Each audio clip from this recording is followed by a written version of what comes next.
Dear students, इस lecture में हम समझने की कोशिश करेंगे कि थर्मोडायनेमिक प्रॉपर्टीज़ क्या रहती है और नॉन थर्मोडायनेमिक प्रॉपर्टीज़ क्या रहती है। देखो, थर्मोडायनेमिक प्रॉपर्टी का मतलब रहता है कोई भी फिजिकल प्रॉपर्टी जैसे टेम्परेचर, प्रेशर, वॉल्यूम एक्स्ट्रा जो मेजरेबल हो, यानी जिसको हम मेजर कर सकें और जिसकी वजह से हम एक सिस्टम को डिफाइन कर सकें, यानी स्टेट ऑफ ए सिस्टम को डिफाइन कर सकें। इस सिस्टम की कंडीशन क्या है वो डिफाइन कर सके, उसको हम कहते हैं थर्मोडायनेमिक प्रॉपर्टी। और नॉन थर्मोडायनेमिक प्रॉपर्टी का मतलब रहता है जो सिस्टम को डिफाइन ना कर सके।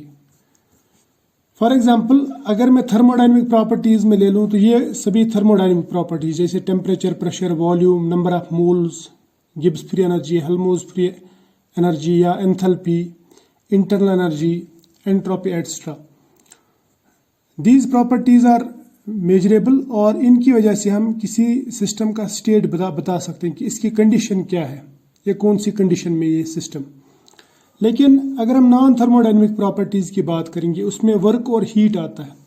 वर्क और हीट से हम किसी भी सिस्टम के स्टेट को डिफाइन नहीं कर सकते, क्योंकि ये जो हीट और वर्क है दीज आर प्रोसेस क्वांटिटीज। ये हमें किसी प्रोसेस के दौरान पता चलती है कि ये कितना हीट दे रहा है, ये कितना वर्क दे रहा है, वरना किसी स्टेट में ये नहीं बता सकते कि हम इससे कितना हीट या कितना वर्क निकाल सकते। ठीक है, इसी तरह से हमारे पास में आइडियल गैस कांस्टेंट, ये तो फिक्स रहता है, ये किसी स्टेट पे डिपेंड नहीं करता और ये किसी स्टेट को डिफाइन भी नहीं कर सकता। लेकिन उसके बदले में अगर हम एब्लियोस्कोपिक कांस्टेंट लेंगे या क्रायोस्कोपिक कांस्टेंट लेंगे, यानी boiling point, elevation in boiling point constant या depression in freezing point constant, तो ये जो कांस्टेंट्स है ये डिपेंड करते हैं सिस्टम पे, ये डिफाइन करते हैं सिस्टम को। ठीक है, उसकी कंडीशन पे डिपेंड करते हैं। क्लियर? तो ये वाली जो प्रॉपर्टीज है these are called thermodynamic properties, जबकि ये वाली प्रॉपर्टीज जो ये these are non thermodynamic properties. और थर्मोडायनेमिक प्रॉपर्टीज को अगर हम क्लासिफाई करेंगे तो हमारे पास में 3 तरह की थर्मोडायनेमिक प्रॉपर्टीज होती है, ये बात याद रखना। एक रहता है बेसिक, दूसरा फंडामेंटल और तीसरा डिराइव्ड। अब बेसिक क्या है और फंडामेंटल क्या है और डिराइव्ड क्या है, ये मैं आपको समझाता हूँ। देखो, सबसे पहले मैं बेसिक की बात करूंगा। बेसिक जो है ना, ये वो प्रॉपर्टीज हैं जो हम डायरेक्टली मेजर करते हैं। For example, pressure, volume, temperature and number of moles, ये हम डायरेक्टली मेजर कर सकते हैं। जबकि फंडामेंटल और डिराइव्ड जो प्रॉपर्टीज है ये हम डायरेक्टली मेजर नहीं कर सकते, इनको मेजर किया जाता है इनडायरेक्टली। अब इनको देखते हैं ये दोनों प्रॉपर्टीज एक्चुअली है क्या, फंडामेंटल किसे कहते हैं और डिराइव्ड किसको कहते हैं। ठीक है, देखो, फंडामेंटल प्रॉपर्टीज जो रहती है, फंडामेंटल प्रॉपर्टीज में आता है इंटरनल एनर्जी और एंट्रोपी। ये वो प्रॉपर्टीज है जो हमें थर्मोडायनेमिक लॉज से मिलती है। फॉर एग्जांपल, अगर हमारे पास में फर्स्ट लॉ ऑफ थर्मोडायनेमिक्स हम देखेंगे, फर्स्ट लॉ ऑफ थर्मोडायनेमिक्स कहता है कि चेंज इन इंटरनल एनर्जी यानी डेल्टा ई या डेल्टा यू से भी दिखाते हैं उसको, that is equal to heat supplied to the system plus work done on the system. ठीक है, तो यहाँ पे ये प्रॉपर्टी मिल जाती है हमें।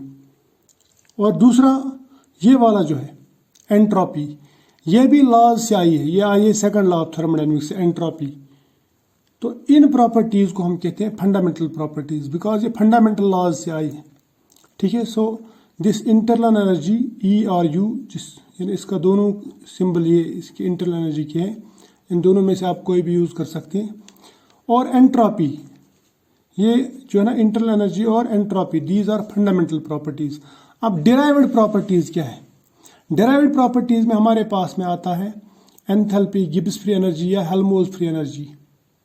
ये जो प्रॉपर्टीज हैं ये हम डिराइव करते हैं, ये डेरिवेशन के दौरान हमें मिल जाती है। क्लियर? तो ये फंडामेंटल नहीं है। अब देखो, मैंने आपको बताया था कि थर्मोडायनेमिक प्रॉपर्टीज के 3 टाइप्स रहते हैं, बेसिक, फंडामेंटल, डिराइव्ड।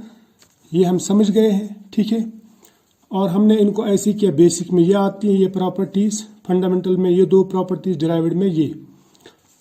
अब इन प्रॉपर्टीज को हम फर्दर क्लासिफाई कर सकते हैं। पूरे बेसिक प्रॉपर्टीज और फंडामेंटल में से एंट्रोपी जो है ये, इनको हम अलग ग्रुप में रखते हैं।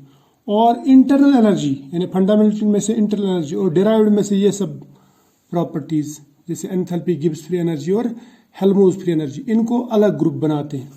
क्योंकि ये जो है ना, ये वाली प्रॉपर्टीज, यानी इसकी ये 2-3 प्रॉपर्टीज और इसका एक प्रॉपर्टी, इनको हम कहते हैं थर्मोडायनेमिक पोटेंशियल्स।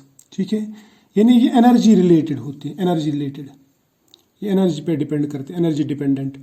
जबकि ये वाली जो प्रॉपर्टीज है, ये वाली प्रॉपर्टीज, इनको हम कहते हैं थर्मोडायनेमिक वेरिएबल्स या थर्मोडायनेमिक कोऑर्डिनेट्स। ठीक है, तो ये चीज़ आपको याद रखनी है। अब क्वेश्चन ये बनता है कि मैं कभी यूज़ करता हूँ वेरिएबल तो कभी प्रॉपर्टी, अब या कभी फंक्शन। तो फंक्शन कब कहते हैं किसी प्रॉपर्टी को और वेरिएबल कब कहते हैं, ये मैं बताता हूँ आपको। देखो, अगर हमारे पास में थर्मोडायनेमिक प्रॉपर्टीज़ हैं, उनको हम वेरिएबल भी कहते हैं और फंक्शंस भी कहते हैं। या मैं बोलूँगा थर्मोडायनेमिक प्रॉपर्टीज़ हमारे पास में इंडिपेंडेंट रहती है या डिपेंडेंट।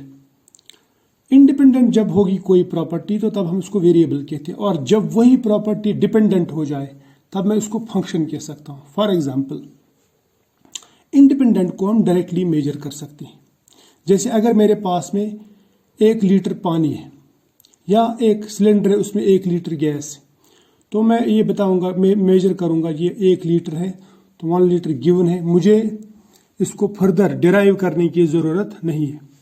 लेकिन वहीं पे सपोज मेरे पास में एक सिलेंडर है, मुझे उसका वॉल्यूम पता नहीं, लेकिन मुझे उसमें number of moles ideal gas constant दिया हुआ है, टेम्परेचर दिया हुआ है, प्रेशर दिया हुआ है, तब मैं इस आइडियल गैस इक्वेशन से वॉल्यूम निकाल सकता हूँ। तो यहाँ पे मुझे वॉल्यूम दिया नहीं है, डायरेक्टली मैंने वॉल्यूम मेजर नहीं किया, बल्कि मैंने डिराइव किया किससे, number of moles ideal gas constant और टेम्परेचर और प्रेशर से। यानी इस वक्त ये वॉल्यूम जो ये इन चीज़ों पे डिपेंडेंट है। जब कोई भी प्रॉपर्टी डिपेंडेंट हो जाए, ये इनडायरेक्टली, यानी इनडायरेक्टली जब ये मेजर हो जाए, डायरेक्टली मेजर ना हो, तब ये कहलाता है फंक्शन। यानी जब भी कोई प्रॉपर्टी इंडिपेंडेंट रहती है तब कहलाता है वो वेरिएबल, जब वो डिपेंडेंट हो जाता है तब कहलाता है फंक्शन। तो आई होप ये आपको समझ में आया होगा कि थर्मोडायनेमिक प्रॉपर्टीज किस तरह की रहती है। ठीक है, नेक्स्ट लेक्चर में हम डिस्कस करेंगे स्टेट ऑफ सिस्टम।